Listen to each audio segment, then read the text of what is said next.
아무리 없이 살아도 손은 넘지 말아야지. 시어머니의 손에 들린 커다란 배추 한 포기가 며느리의 얼굴을 그대로 내리쳤습니다. 얼굴이 화끈거렸고 귓가에선 윙윙 소리가 울렸습니다. 어머니, 형님한테 너무 뭐라 하지 마세요. 형님이 워낙 가난하니까 이해해줘요. 옆에 있던 동서가 묘한 웃음을 지으며 쓰러진 여자를 감쌌습니다. 시어머니는 또다시 배추를 들어 올렸습니다. 3번이나 맞았습니다. 배춧잎이 머리카락 사이로 흘러내렸고 양념 국물이 옷을 적셨죠. 어머님, 그만하세요. 당신, 진짜 도둑질 안 했어? 남편이 뒤늦게 달려왔지만 시어머니를 말리지는 못했습니다.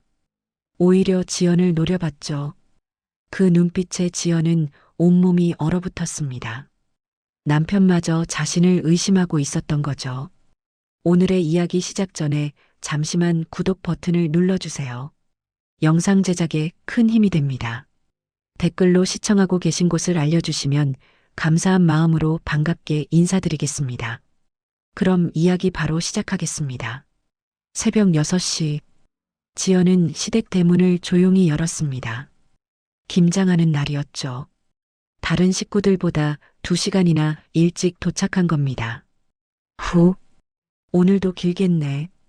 그녀는 한숨을 쉬며 마당으로 들어섰습니다. 이미 시어머니가 준비해둔 배추 수십 포기가 쌓여 있었죠. 지연은 곧바로 일을 시작했습니다. 무거운 양념통을 옮기고 배추를 한 포기씩 펼쳐 놓았죠. 찬바람이 불었지만 금세 이마에 땀이 맺혔습니다. 휴, 이거 다 언제 나르지? 혼잣말을 하며 일했습니다. 양념 재료들을 씻고 큰 대야에 담았죠. 파도 다듬고 마늘도 까야 했습니다. 1시간쯤 지났을 때였습니다. 아이고, 벌써 왔어? 시어머니가 방에서 나왔습니다. 하지만 반가운 표정은 아니었죠. 네, 어머님. 미리 와서 준비 좀 하려고요. 그래. 배추들 잘 씻어놔. 양념은 내가 나중에 확인할 테니까. 시어머니는 그렇게 말하고는 다시 방으로 들어갔습니다. 지연을 쳐다보지도 않았죠. 역시 지연은 쓴웃음을 지었습니다. 결혼한 지 3년째였지만 시어머니에게 예쁨 받은 적은 단 한 번도 없었죠. 아무리 일찍 와서 일을 해도 아무리 성실하게 해도 마찬가지였습니다. 지연은 계속 일했습니다. 배추를 씻고 물기를 털고 양념을 준비했죠. 손이 시렸지만 멈출 수 없었습니다. 시어머니는 가끔 방에서 나와 이것저것 챙겼습니다. 김장 도구를 내오기도 하고 방안을 정리하기도 했죠. 문을 열어둔 채로 드나들었습니다. 어머님도 바쁘시긴 하네. 지연은 그렇게 생각하며 묵묵히 일했습니다. 1시간 반쯤 더 지났을까요? 어머니, 현관문이 활짝 열리며 밝은 목소리가 들렸습니다. 동서였죠. 어머, 우리 예쁜 며느리 왔네. 어디 얼굴 좀 보자. 시어머니의 목소리가 완전히 달라졌습니다. 아까 지연에게 했던 차갑고 무뚝뚝한 말투와는 천지 차이였죠. 마치 다른 사람이 된 것처럼 밝고 다정했습니다. 어머님 보고 싶었어요. 호호. 동서는 시어머니의 팔을 꼭 껴안았습니다. 세련된 코트에 화려한 메이크업이었죠. 손에는 백화점 쇼핑백까지 들고 있었습니다. 어머님, 이거 드시라고 샀어요. 홍삼이에요. 아이고, 이걸 또. 고맙네, 고마워. 역시 우리 며느리가 최고야. 시어머니는 활짝 웃으며 선물을 받았습니다. 그리곤 동서와 함께 방 안으로 들어갔죠. 깔깔거리며 웃는 소리가 방 밖까지 들렸습니다. 지연은 혼자 마당에서 배추를 씻었습니다. 차가운 물에 손이 얼얼했지만 멈출 수 없었죠. 나도 저렇게 대해주시면 얼마나 좋을까. 하지만 지연은 그런 생각을 곧 지워버렸습니다. 이미 익숙한 일이었으니까요. 시어머니는 늘 동서만 예뻐했습니다. 10여 분쯤 지났을 때 동서가 방에서 나왔습니다. 형님 벌써 오셨어요? 동서가 지연에게 다가왔습니다. 얼굴엔 미소가 가득했지만 눈빛은 차가웠죠. 응. 일찍 와서 준비 좀 했어. 아이고, 역시 형님은 부지런하시네요. 전 도저히 새벽엔 못 일어나겠더라고요. 동서는 그렇게 말하며 지연 옆을 스쳐 지나갔습니다. 하지만 일은 거들지 않았죠. 그저 마당을 한 바퀴 돌아본 뒤 다시 시어머니 방 쪽으로 들어갔습니다. 저 사람은 정말. 지연은 속으로 한숨을 쉬었습니다. 동서는 늘 저랬죠. 시어머니 앞에서만 예쁜 척, 착한 척 했습니다. 실제로 집안일을 도운 적은 거의 없었습니다. 그런데도 시어머니는 동서만 칭찬했죠. 8시가 되자 나머지 식구들이 하나둘 도착했습니다. 시동생 내외, 남편, 그리고 큰 시아주버니까지 모였죠. 자, 다들 모였으니 시작해볼까? 시어머니의 지휘 아래 본격적인 김장이 시작됐습니다. 마당에 커다란 대야들이 놓였고 사람들은 제자리를 찾아 앉았죠. 어머님 옆은 제가 앉을게요. 동서가 재빨리 시어머니 옆자리를 차지했습니다. 지연은 자연스럽게 구석 자리에 앉았죠. 아무도 지연에게 자리를 권하지 않았습니다. 어머님, 이 양념 정말 맛있어 보여요. 역시 어머님 솜씨는 최고예요. 호호, 그래. 올해는 젓갈을 좀 더 넣었거든. 와, 저 나중에 김치 좀 많이 얻어가도 되죠? 우리 남편이 어머님 김치를 얼마나 좋아하시는데요. 당연하지, 우리 예쁜 며느리한테야. 많이 가져가. 시어머니와 동서는 내내 그렇게 웃고 떠들었습니다. 지연은 묵묵히 배추에 양념을 바르고 있었죠. 말을 걸 틈도 없었고 끼어들 분위기도 아니었습니다. 남편은 지연 건너편에 앉아 있었지만 말 한마디 걸지 않았습니다. 원래 무뚝뚝한 성격이었죠. 그저 묵묵히 자기 일만 했습니다. 형님, 손 안 시려요? 물이 엄청 차가운데. 동서가 물었습니다. 걱정하는 척이었지만 목소리엔 비웃음이 섞여 있었죠. 괜찮아. 익숙해. 지연은 짧게 대답했습니다. 더 이상 말하고 싶지 않았죠. 김장은 계속됐습니다. 배추에 양념을 바르고 통에 담고 또 바르고 반복되는 일이었습니다. 지연의 손은 빨갛게 부어올랐고 허리도 아팠죠. 하지만 아무도 지연을 걱정하지 않았습니다. 시어머니는 동서와만 이야기했고 남편은 무관심했습니다. 시간이 흘러 오전 10시쯤 됐습니다. 김장은 한창이었고 마당은 분주했습니다. 그리고 바로 이때였죠. 시어머니가 갑자기 일어나 방으로 들어갔습니다. 뭔가 가져오려는 듯했죠. 하지만 곧 시어머니의 당황한 목소리가 방 안에서 들려왔습니다. 모두의 손이 멈췄습니다. 시어머니의 당황한 목소리가 방 안에서 계속 들려왔습니다. 어머님, 무슨 일이세요? 동서가 먼저 물었습니다.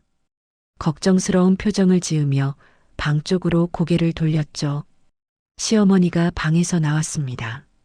얼굴이 하얗게 질려 있었죠. 네. 내 금목걸이가 없어. 네. 금목걸이요? 응. 분명 화장대 위에 뒀는데 아무리 찾아봐도 없어. 시어머니의 목소리가 떨렸습니다. 그 금목걸이는 시아버지가 살아계실 때 선물한 거였죠. 시어머니가 가장 아끼는 물건이었습니다. 어머니, 진정하시고 다시 한번 찾아보세요. 어디 떨어졌을 수도 있잖아요. 큰 시아주버니가 말했습니다. 아니야. 분명히 화장대 위에 뒀다고. 아침에도 봤는데. 시어머니는 다시 방으로 들어갔습니다. 온 집안을 뒤지기 시작했죠. 서랍을 열고 이불을 들추고 옷장까지 뒤졌습니다. 다들 좀 도와줘요. 같이 찾아봐요. 동서가 말했습니다. 사람들이 하나둘 일어나 방 안으로 들어갔죠. 지연도 함께 들어갔습니다. 어머님, 혹시 어제 어디 나가실 때 하고 가신 거 아니에요? 아니야. 어제는 집에만 있었어. 분명히 화장대 위에 뒀다니까.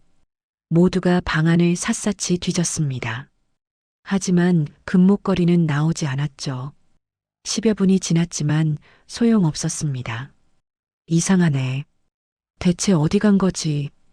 시어머니는 불안한 표정으로 방 안을 계속 둘러봤습니다.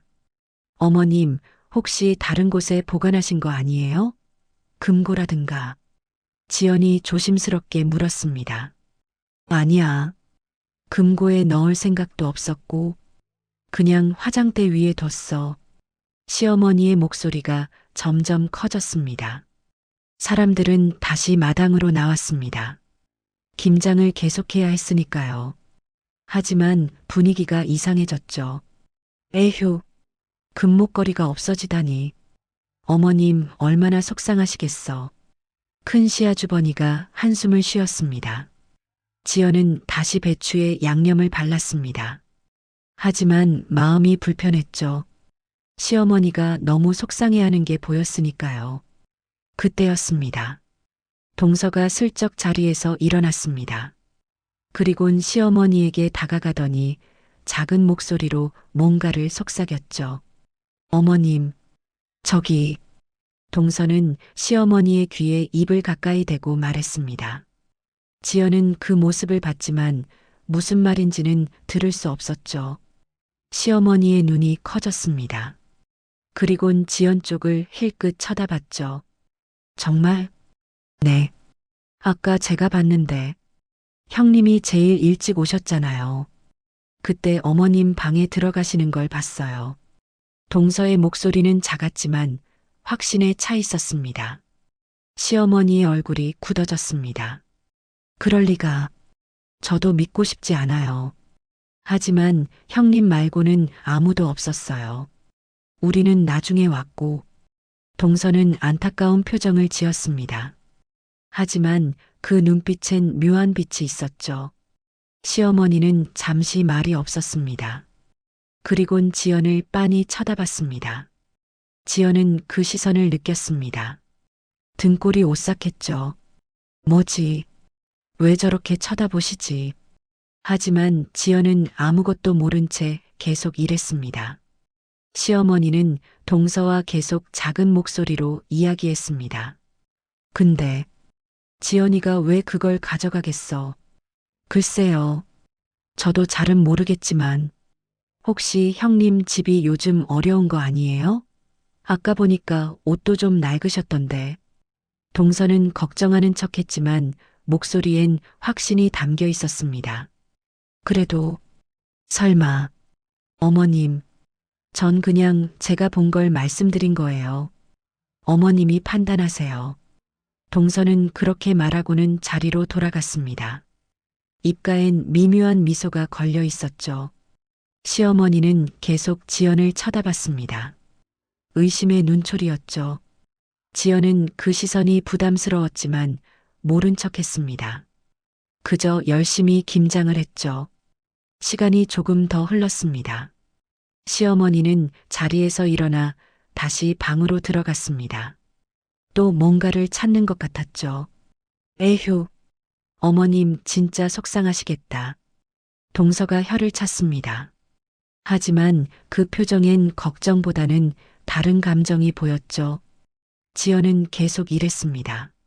하지만 마음이 점점 불편해졌습니다. 시어머니의 시선이 자꾸 신경 쓰였죠. 왜 자꾸 나만 쳐다보시는 거지? 그때 시어머니가 방에서 다시 나왔습니다. 얼굴이 붉게 달아올라 있었죠. 화가 난 표정이었습니다. 정말 없어. 시어머니의 목소리가 떨렸습니다. 분노와 슬픔이 섞인 목소리였죠. 그리고 시어머니는 지연을 똑바로 쳐다봤습니다. 지연아, 네, 어머님? 지연이 고개를 들었습니다. 너, 내 금목걸이 못 봤어? 그 질문에 마당의 공기가 얼어붙었습니다. 지연은 당황했습니다. 네, 금목걸이요? 아니요. 전 못 봤는데요. 정말? 시어머니의 목소리가 차갑게 식었습니다. 네, 정말 못 봤어요, 어머님. 지연은 진심으로 대답했습니다. 하지만 시어머니의 표정은 점점 더 굳어졌죠. 너, 오늘 제일 먼저 왔지? 네, 그렇긴 한데요. 그럼, 내 방에 들어간 적 있어? 아니요. 전 마당에서만 일했어요. 지연은 억울했습니다. 정말 방에 들어간 적이 없었으니까요. 하지만 시어머니의 눈빛은 믿지 않는다는 듯 했습니다.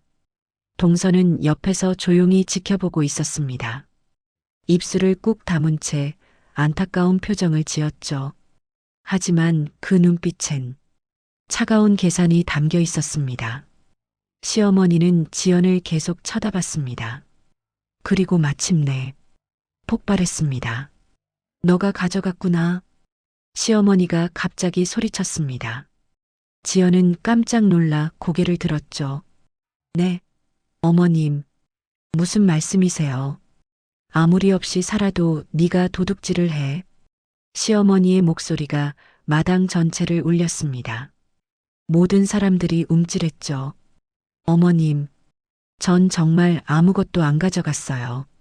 지연은 황급히 손을 저었습니다. 하지만 시어머니는 듣지 않았죠. 거짓말하지 마. 너 말고 누가 가져갔겠어. 시어머니는 지연에게 성큼성큼 다가왔습니다. 얼굴이 붉게 달아올라 있었죠. 아니에요. 정말 아니에요. 지연은 일어서며 뒷걸음질 쳤습니다. 무서웠죠. 진정하세요. 남편이 말렸지만 시어머니는 멈추지 않았습니다. 이 집에 제일 먼저 온 게 누구야? 너지? 내 방 근처 얼쩡거린 것도 너지? 아니에요. 전 마당에서만. 닥쳐. 쾅. 시어머니가 옆에 있던 배추 한 포기를 집어들었습니다. 그리곤 지연의 얼굴을 향해 내리쳤죠. 으윽. 지연은 비명을 삼켰습니다. 얼굴에 배추가 그대로 부딪혔죠. 무거운 배추가 얼굴과 머리를 때렸습니다. 어머님, 그만하세요. 남편이 뒤늦게 달려왔습니다. 하지만 시어머니를 막지는 못했죠. 쾅! 쾅! 시어머니는 또다시 배추를 들어 지연을 내리쳤습니다. 한 번, 두 번, 세 번. 훔치고도 잡았대. 이 뻔뻔한 년아. 배추잎이 지연의 머리카락 사이로 떨어졌습니다. 양념 국물이 얼굴과 옷을 적셨죠. 매운 양념이 눈에 들어가 따갑고 아팠습니다. 어머님, 제발, 전 정말. 지연은 울먹이며 말했습니다. 하지만 시어머니는 멈추지 않았죠. 내가 아니면 누가 가져갔겠어. 증거가 다 있는데 발뺌을 해. 무슨 증거요? 전 정말 모르는 일이에요. 지연의 목소리가 떨렸습니다. 눈물이 흘러내렸죠. 아침에 너 내 방 근처에 있었잖아. 다 봤어. 시어머니는 확신에 차 있었습니다. 지연은 고개를 저었습니다. 아니에요. 전방에 안 들어갔어요. 마당에서만. 거짓말. 누가 봤다니까? 시어머니가 동서 쪽을 힐끗 쳐다봤습니다. 동서는 고개를 살짝 숙이며 안타까운 표정을 지었죠. 하지만 아무 말도 하지 않았습니다. 어머님, 정말 아니에요. 저 억울해요. 지연은 울면서 호소했습니다. 하지만 시어머니는 들은 척도 하지 않았죠. 쪽팔리게. 남의 집 물건을 훔쳐? 너 부모는 뭘 가르쳤길래? 그 말에 지연의 가슴이 찢어지는 것 같았습니다. 부모님까지. 왜 그러세요? 전 정말 안 했다니까요. 지연은 더 이상 참을 수 없었습니다. 눈물이 주르륵 흘러내렸죠. 마당에 있던 사람들은 모두 얼어붙어 있었습니다. 아무도 말리지 않았죠. 큰 시아 주버니도 시동생도 모두 그저 지켜만 봤습니다. 남편은 시어머니와 지연 사이에 어정쩡하게 서 있었습니다. 누구 편도 들지 못한 채로요. 당신 정말 안 가져갔어? 남편이 조심스럽게 물었습니다. 지연은 남편을 쳐다봤습니다. 믿어달라는 눈빛이었죠. 여보, 나야. 내가 그럴 사람이야? 하지만 남편의 눈빛은 흔들렸습니다. 의심이 담겨 있었죠. 그냥 솔직하게 말해. 혹시 실수로라도. 그 말에 지연은 온몸에 힘이 빠졌습니다. 남편마저 자신을 의심하고 있었습니다. 나 정말 안 했어. 믿어줘. 지연의 목소리가 떨렸습니다. 그럼 증명해봐. 내 가방 보여줘. 당장. 시어머니가 소리쳤습니다. 네. 가방. 내 가방 다 뒤져볼 거야. 시어머니는 지연의 가방을 낚아챘습니다. 그리고 안에 있는 물건들을 마구 쏟아냈죠. 지갑, 휴대폰, 손수건, 화장품, 별것 아닌 물건들이 바닥에 쏟아졌습니다. 당연히 금목걸이는 없었습니다. 차에도 있을 수 있어. 차도 확인해.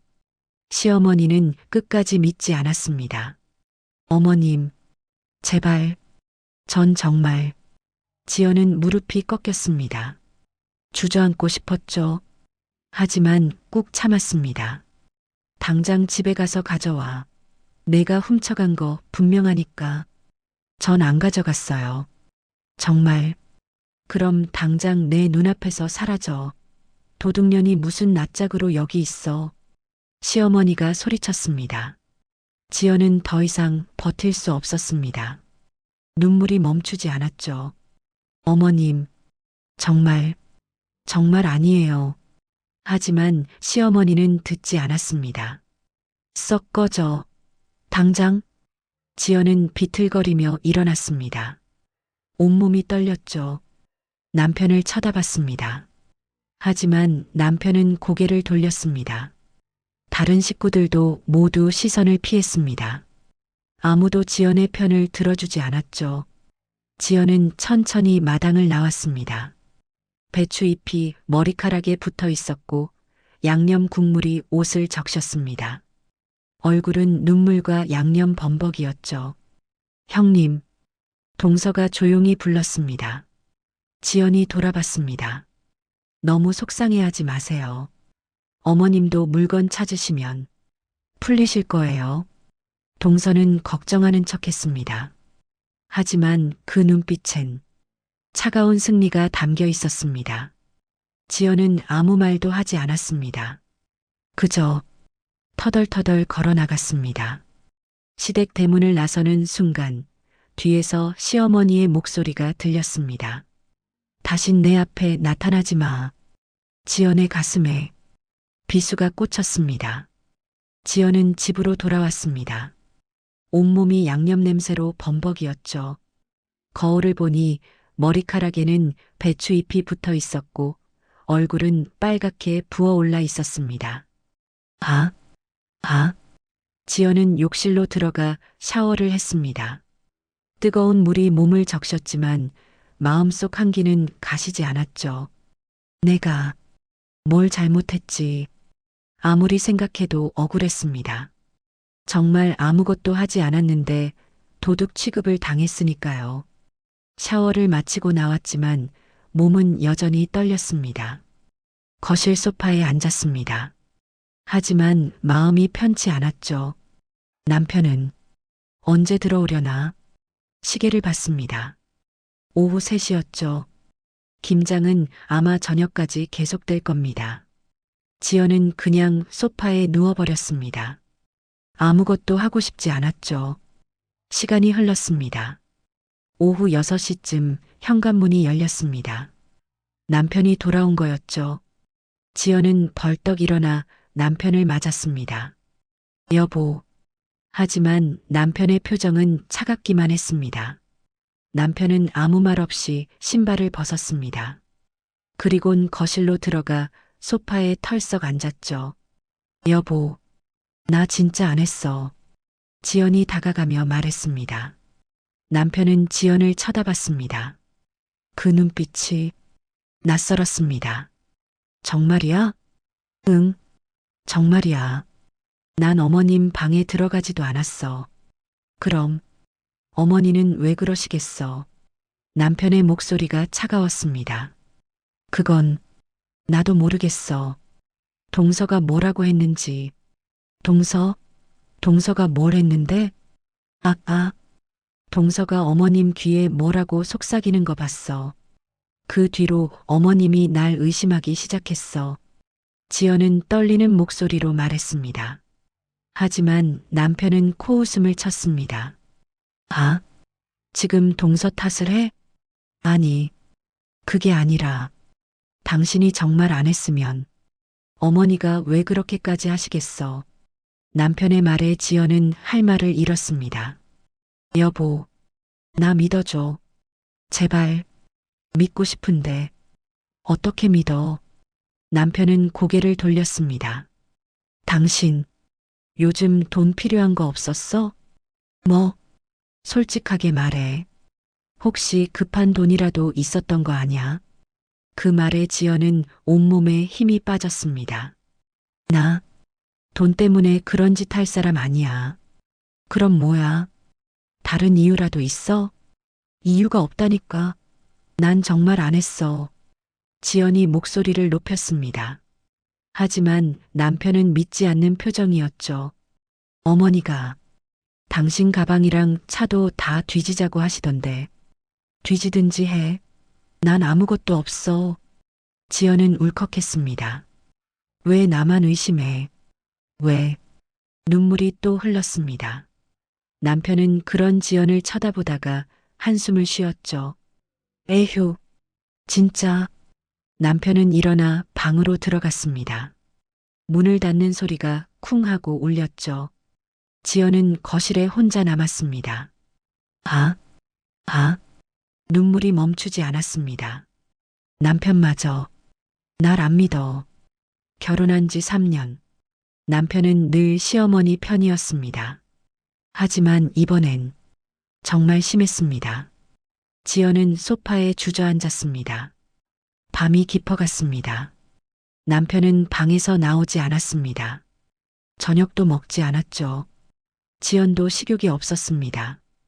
그냥 소파에 앉아 멍하니 있었습니다.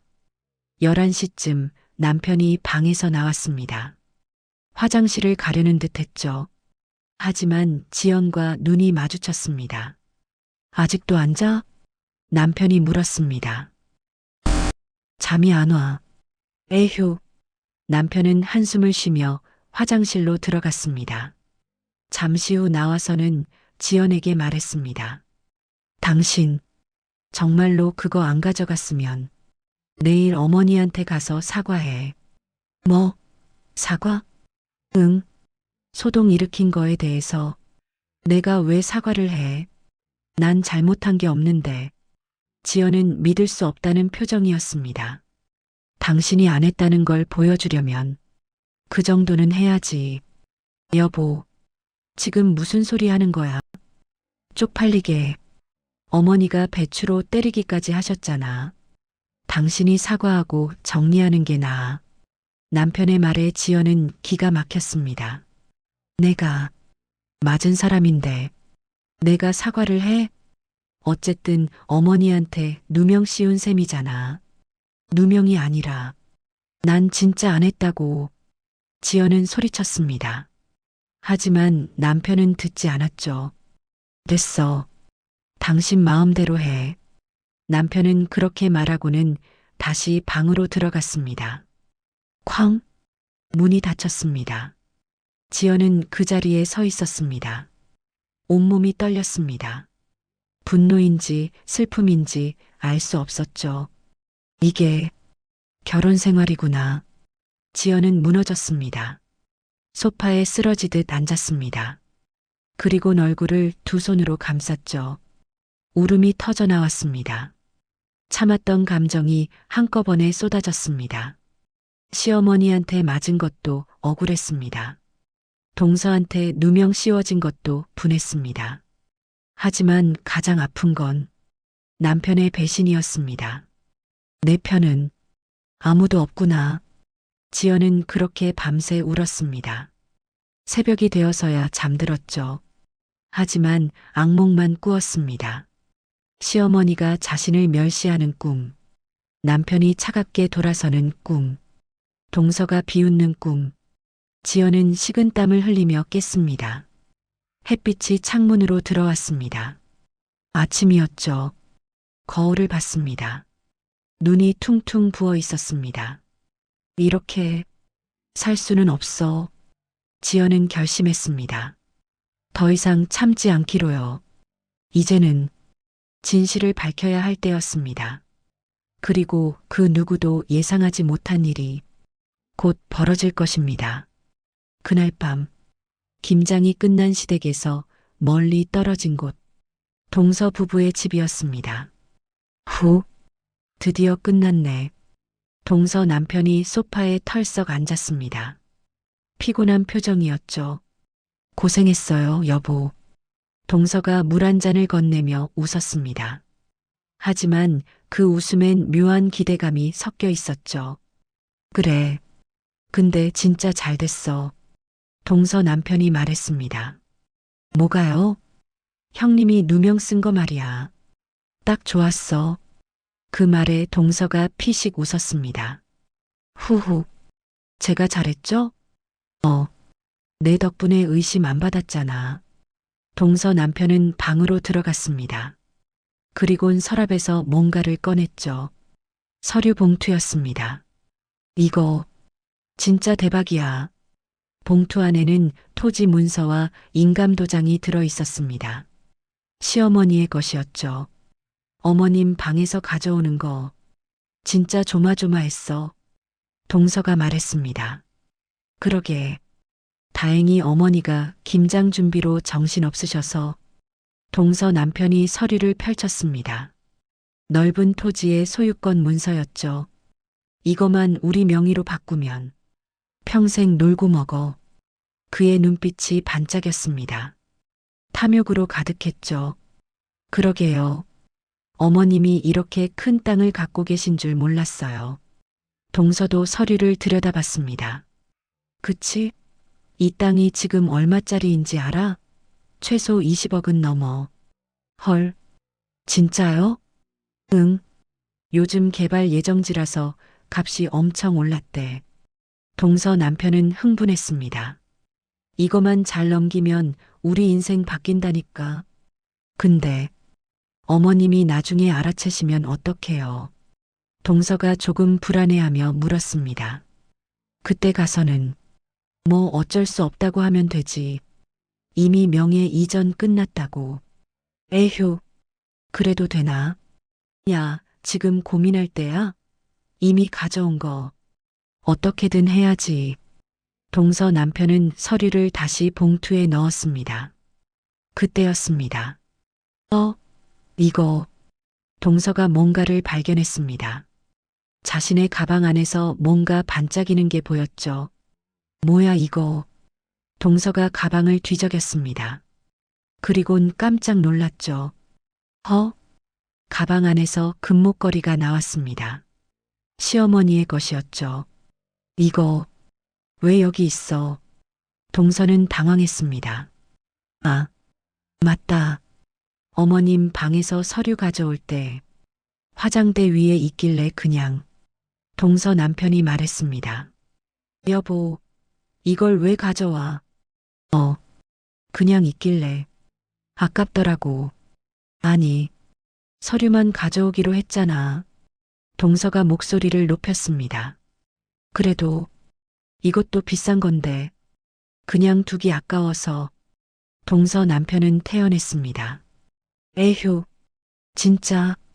동서는 한숨을 쉬었습니다. 하지만 이내 표정이 밝아졌죠. 그래도 덕분에 형님한테 누명 씌우기 더 쉬웠네요. 그게 무슨 소리야? 목걸이가 없어지니까. 어머님이 완전히 돌아가셨잖아요. 형님 의심하시게 만들기 딱 좋았어요. 동서가 피식 웃었습니다. 아, 그렇긴 하네. 제가 살짝 귀띔해 드렸죠. 형님이 제일 먼저 왔다고, 방에 들어가는 걸 봤다고. 그래서 어머니가 그렇게 화내셨구나. 네. 어머님이 워낙 형님 안 좋아하시니까 딱 믿으시더라고요. 동서는 만족스러운 표정이었습니다. 근데 형님, 진짜 불쌍하긴 하더라. 배추로 맞고. 동서 남편이 말했습니다. 뭐, 어쩔 수 없죠. 우리가 살려면. 동서는 냉정했습니다. 그래. 어차피 우리랑 상관없는 사람이니까. 맞아요. 그리고 형님은 원래 어머님한테 미움받잖아요. 나중에 땅 문제 터져도 형님 탓할 수 있어요. 그것도 그렇네. 동서 남편이 고개를 끄덕였습니다. 그럼 이 목걸이는 어떡하지? 일단 숨겨둬요. 나중에 팔든지. 어디에? 제 가방 깊숙이 넣어둘게요. 어머님이 찾으러 오실 리도 없고. 동서는 금목걸이를 자신의 명품 가방 안쪽 주머니에 꽁꽁 숨겼습니다. 이제 서류 처리만 하면 되는 거네. 동서 남편이 말했습니다. 네. 아는 법무사한테 부탁하면 될 것 같아요.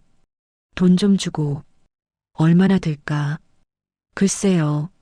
300? 500? 뭐 그 정도? 그 정도야 뭐. 20억짜리 땅 생각하면 싼 거지. 동서 남편이 웃었습니다. 후후. 우리 잘 될 거예요. 분명히. 동서도 함께 웃었습니다. 두 사람은 서로를 바라보며 만족스러워했습니다.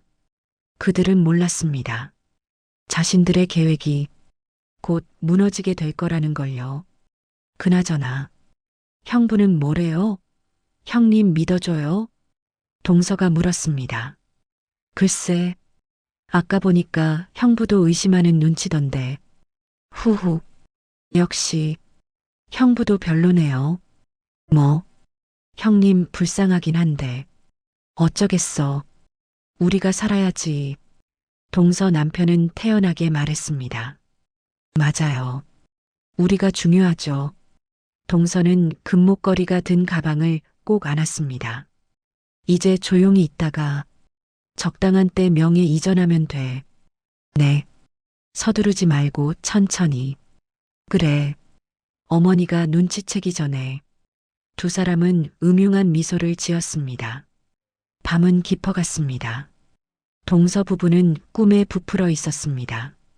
하지만 그들이 저지른 범행은 반드시 대가를 치르게 될 것입니다.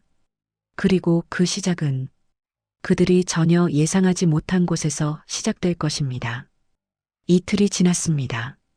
지연은 그 이틀 동안 남편과 거의 말을 하지 않았습니다. 남편도 마찬가지였죠. 집 안 분위기는 얼어붙었습니다. 그날 저녁 남편이 퇴근하고 들어왔습니다. 하지만 표정이 심상치 않았죠. 당신 어머니한테 전화 안 했어? 남편이 차갑게 물었습니다. 안 했어. 지연은 짧게 대답했습니다. 왜 안 해? 사과해야 한다고 했잖아. 난 잘못한 게 없는데 왜 사과를 해? 에휴, 당신 진짜. 남편은 짜증을 냈습니다. 어머니가 얼마나 화나셨는데 쪽팔리게 그걸 훔쳐가? 그 말에 지연의 무언가가 끊어졌습니다. 그걸 훔쳐가? 아직도 그렇게 생각해? 그럼 뭐야? 당신 말고 누가 가져갔겠어? 난 안 가져갔다고. 몇 번을 말해야 해. 지연의 목소리가 떨렸습니다. 증거가 있어? 당신이 안 했다는 증거. 남편의 말에 지연은 웃음이 나왔습니다. 허탈한 웃음이었죠. 증거는 당신이 돼야 하는 거 아니야? 내가 했다는 증거. 어머니가 그렇게 확신하시는데 그게 증거지. 아? 지연은 더 이상 말하고 싶지 않았습니다. 나 이혼할래. 그 말에 남편이 눈을 크게 떴습니다. 뭐, 이혼하자고. 이렇게 못 살겠어. 지연은 단호하게 말했습니다. 당신, 지금 정신이 있어? 나한테 그 소리 하는 게 정신이 있는 거야?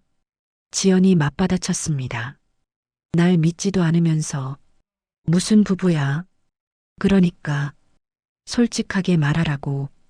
당신이 가져갔으면 안 가져갔어. 몇 번을 말해.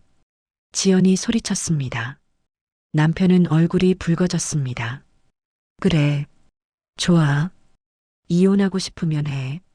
어차피 당신 같은 사람이랑 뭐 쪽팔리게 도둑질하고 발뺌하고 이런 사람이랑 못 살아. 그 말에 지연의 눈에서 눈물이 쏟아졌습니다. 좋아. 이혼하자. 당장. 지연은 방으로 들어가 짐을 쌌습니다. 남편은 말리지 않았죠. 그날 밤 지연은 집을 나왔습니다. 친구 집으로 갔습니다. 하지만 친구에게 자세한 이야기는 하지 않았죠. 며칠만 있어도 돼? 당연하지. 무슨 일 있어? 응. 나중에 얘기할게. 지연은 친구 집 작은 방에 짐을 풀었습니다. 그리고 밤새 고민했습니다. 이대로 당할 수는 없어. 지연은 결심했습니다. 제대로 싸우기로요. 다음 날 아침, 지연은 포털 사이트에서 검색했습니다. 이혼 전문 변호사, 여러 법률 사무소가 나왔습니다. 지연은 상담 후기가 좋은 곳 하나를 골랐죠. 전화를 걸었습니다. 여보세요. 상담 예약하고 싶은데요. 네, 언제 오실 수 있으세요? 오늘 가능할까요? 오후 3시 괜찮으세요? 네, 가겠습니다. 지연은 전화를 끊고 준비를 했습니다. 오후 3시 법률사무소에 도착했습니다. 깔끔한 건물이었죠. 안녕하세요. 지연은 떨리는 마음으로 들어갔습니다. 이지연 씨 맞으시죠? 이쪽으로 앉으세요. 변호사는 40대 중반쯤 되어 보이는 여성이었습니다. 인상이 날카로웠지만 눈빛은 따뜻했죠. 무슨 일로 오셨는지 말씀해 주세요. 지연은 처음부터 차근차근 설명했습니다. 김장날의 일, 금목걸이, 분실, 시어머니의 폭행, 동서의 이간질, 남편의 배신, 모든 걸 쏟아냈습니다. 변호사는 진지하게 들었습니다. 가끔 메모를 하기도 했죠. 그래서 이혼하고 싶으신 거죠? 네. 더 이상 못 살겠어요. 저를 믿지도 않는 사람이랑. 지연의 목소리가 떨렸습니다. 변호사는 잠시 생각하더니 말했습니다. 이건 단순 이혼이 아닙니다. 네. 누명과 재산 문제까지 묶여 있어요. 시어머니의 금목걸이 분실. 이건 명예훼손과 모욕죄에 해당할 수 있습니다. 변호사의 말에 지연은 깜짝 놀랐습니다. 그리고 시어머니께서 배추로 때린 건 명백한 폭행입니다. 가족이라고 해도 폭행은 범죄예요. 그럼 어떻게 해야 하나요? 일단 이혼 소송을 준비하되 동시에 시어머니와 동서를 상대로 법적 대응을 할 수 있습니다. 그날 폭행의 증거가 있나요? 사진이나 병원 진단서? 아, 그건 없어요. 그냥 집에 와서 씻고. 아쉽네요. 하지만 괜찮습니다. 증인이 있었으니까요. 그날 김장 자리에 있던 사람들. 변호사는 차분하게 설명했습니다. 그리고 가장 중요한 건 진짜 범인을 찾는 겁니다. 지연 씨가 안 가져갔다면 누군가 가져간 거예요. 섣불리 의심하기 뭐하지만 동서 같은데요. 동서가 어머님 귀에 뭐라고 속삭이는 거 봤어요. 그렇다면 그걸 증명해야 합니다. 쉽진 않겠지만 변호사는 턱을 개었습니다. 시어머니께서 가지고 계신 재산이 많으신가요? 네. 땅이 넓다고 들었어요. 그렇다면 동서가 그 재산을 노렸을 가능성이 큽니다. 목걸이는 어쩌면 미끼일 수도 있어요. 미끼요? 네. 진짜 목적은 다른 데 있을 수 있다는 거죠. 예를 들어 토지 문서나 도장 같은 거. 변호사의 말에 지연은 소름이 돋았습니다. 그럴 수도 있겠다. 일단 이렇게 합시다. 이혼 소송 준비하고 동시에 진실을 밝힐 방법을 찾아봅시다. 제가 도와드릴게요. 변호사가 지연의 손을 잡았습니다. 혼자 싸우지 마세요. 이제 제가 옆에 있으니까요. 그 말에 지연은 눈물이 났습니다. 처음으로 누군가 자신의 편이 되어준 것 같았습니다. 감사합니다. 정말. 지연은 고개를 숙였습니다. 괜찮아요. 우리 꼭 이깁시다. 억울하게 당한 건 반드시 되갚아줘야 해요.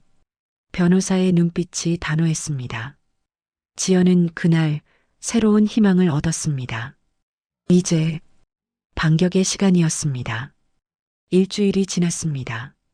변호사는 지연과 함께 치밀하게 계획을 세웠습니다. 일단 시어머니를 만나야 해요. 제가 동행하겠습니다. 어머님이 저 만나주실까요? 만나주셔야 합니다. 법적으로 해결하기 전에 대화로 풀 기회를 드리는 거예요. 변호사는 단호했습니다. 며칠 후 변호사는 시어머니에게 연락했습니다. 지연의 변호인이라고 밝히며 면담을 요청했죠. 시어머니는 처음엔 거절했습니다. 하지만 변호사가 법적 절차를 밟기 전 마지막 기회라고 하자 마지못해 승낙했습니다.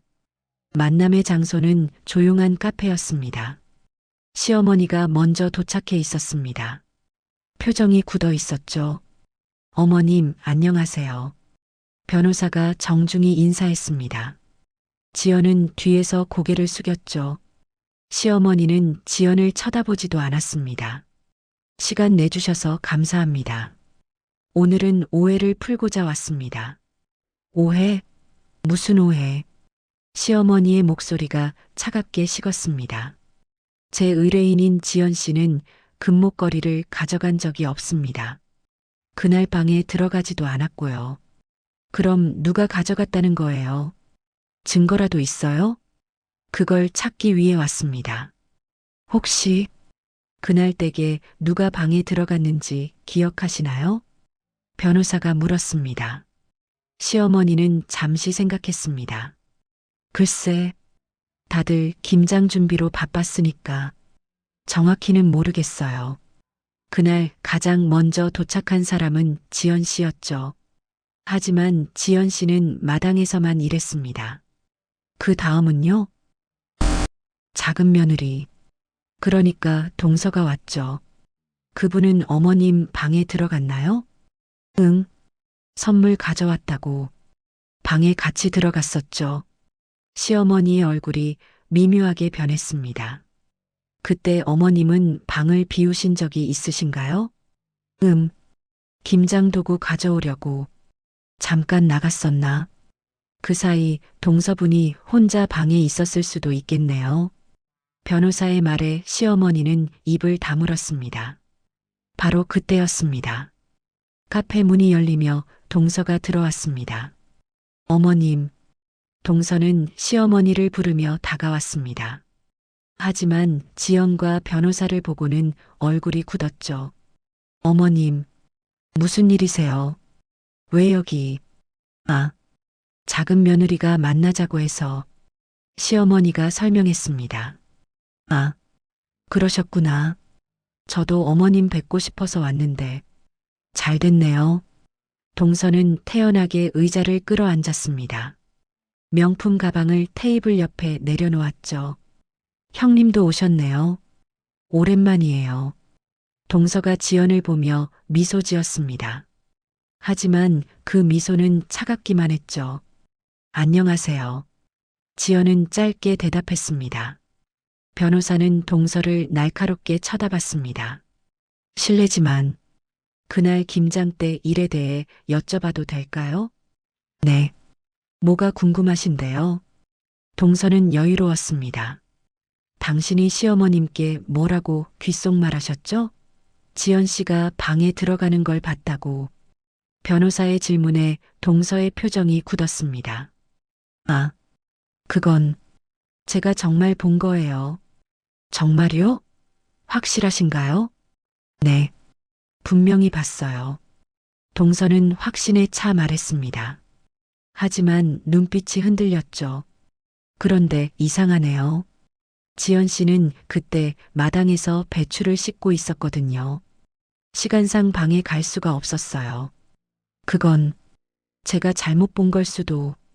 동서가 말을 바꾸려는 순간이었습니다. 동서가 가방을 들어 올리다가 실수로 바닥에 떨어뜨렸습니다. 가방이 바닥에 쓰러지며 안에 있던 물건들이 쏟아졌죠. 지갑, 립스틱, 열쇠, 그리고 툭! 반짝이는 무언가가 바닥으로 굴러떨어졌습니다. 금목걸이였습니다. 시간이 멈춘 것 같았습니다. 모두의 시선이 그 금목걸이에 꽂혔죠. 저건 시어머니의 눈이 커졌습니다. 네, 내 목걸이. 동서는 얼굴이 하얗게 질렸습니다. 이건 그게 왜 당신 가방에 있죠?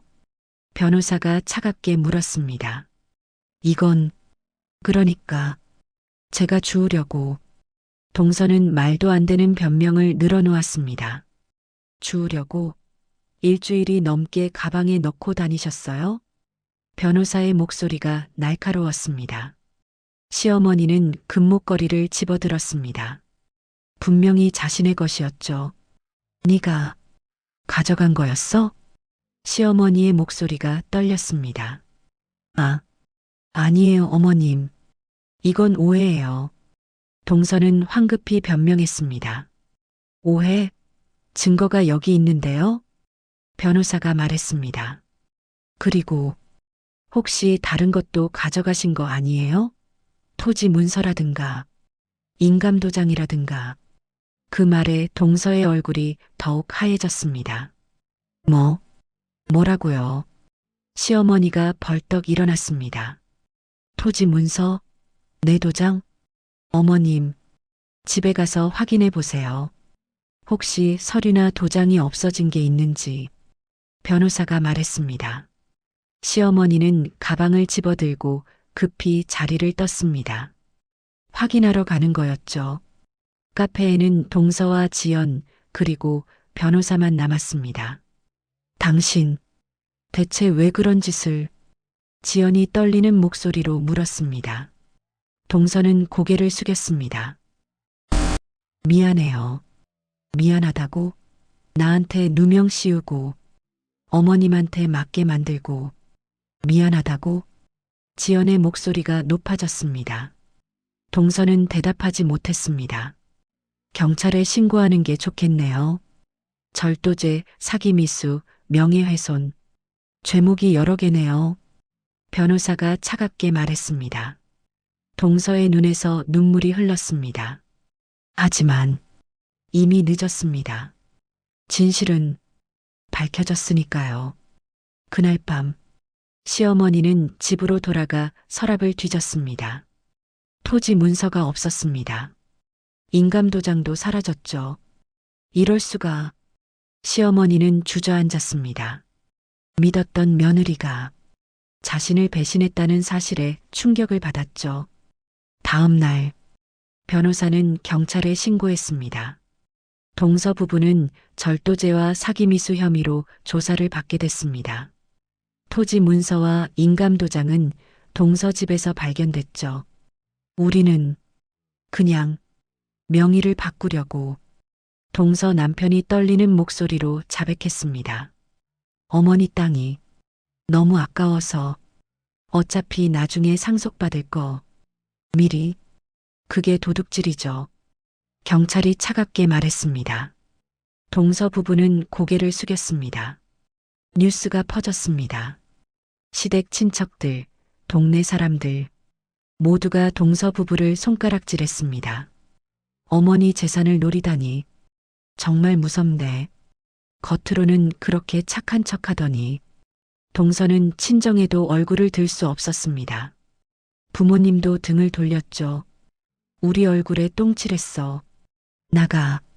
동서의 아버지가 소리쳤습니다. 동서 남편은 회사에서 소문이 퍼져 사표를 냈습니다. 더 이상 다닐 수 없었죠. 모든 게 무너졌습니다. 한편 지연은 이혼 소송을 진행했습니다. 남편은 처음엔 버텼습니다. 하지만 진실이 밝혀지자 태도가 바뀌었죠. 지연아, 미안해. 남편이 찾아왔습니다. 내가 정말 그랬을 줄 알았어. 어머니가 그렇게 확신하셔서 이제 와서 미안하다고? 지연은 차갑게 말했습니다. 나 정말 미안해. 다시 시작할 수 없을까? 안 돼. 지연은 단호했습니다. 당신은 날 한 번도 믿어준 적이 없었어. 그게 제일 아팠어. 지연아, 이혼해. 더 이상 당신이랑 못 살아. 지연은 등을 돌렸습니다. 남편은 무릎을 꿇었습니다. 하지만 지연은 돌아보지 않았죠. 한 달 후, 이혼이 성립됐습니다. 지연은 위자료와 재산 분할을 받았습니다. 남편의 폭언과 불신에 대한 정신적 피해가 인정됐죠. 동시에 시어머니를 상대로 한폭행 소송도 진행됐습니다. 시어머니는 합의를 원했습니다. 지연아, 내가 잘못했어. 시어머니가 찾아왔습니다. 처음으로 지연을 똑바로 쳐다보며 말했죠. 내가 동서 말만 믿고 너를 의심했어. 정말 미안해. 시어머니의 눈에 눈물이 고였습니다. 배추로 때린 것도 정말 미안해. 내가 얼마나 아팠을까. 지연은 시어머니를 쳐다봤습니다. 어머님, 전 그냥 믿어주셨으면 좋았어요. 미안해. 정말. 시어머니는 고개를 숙였습니다. 지연은 한숨을 쉬었습니다. 합의해 드릴게요. 대신 제 명예를 회복시켜 주세요. 친척들한테 제가 결백하다고 말씀해 주세요. 그래. 당연히. 다 말할게. 시어머니는 고개를 끄덕였습니다. 합의가 이루어졌습니다. 시어머니는 친척들을 모두 모아 사과했습니다. 지연이는 아무 잘못이 없었어. 내가 작은 며느리 말만 믿고 오해했어. 모두 내 잘못이야. 친척들은 고개를 끄덕였습니다. 지연에게 미안하다고 말했죠. 지연은 시원했습니다. 드디어 억울함을 풀었으니까요. 그리고 지연은 새로운 삶을 시작했습니다. 작은 원룸을 얻어 혼자 살기 시작했죠. 처음엔 외로웠지만 곧 익숙해졌습니다. 자유로웠습니다. 누구 눈치도 보지 않고 하고 싶은 걸 할 수 있었죠. 지연은 오랫동안 미뤄왔던 공부를 시작했습니다. 자격증을 따고 취업 준비를 했죠. 몇 달 후, 지연은 좋은 회사에 취직했습니다. 자신의 능력으로 당당하게 합격한 거였죠.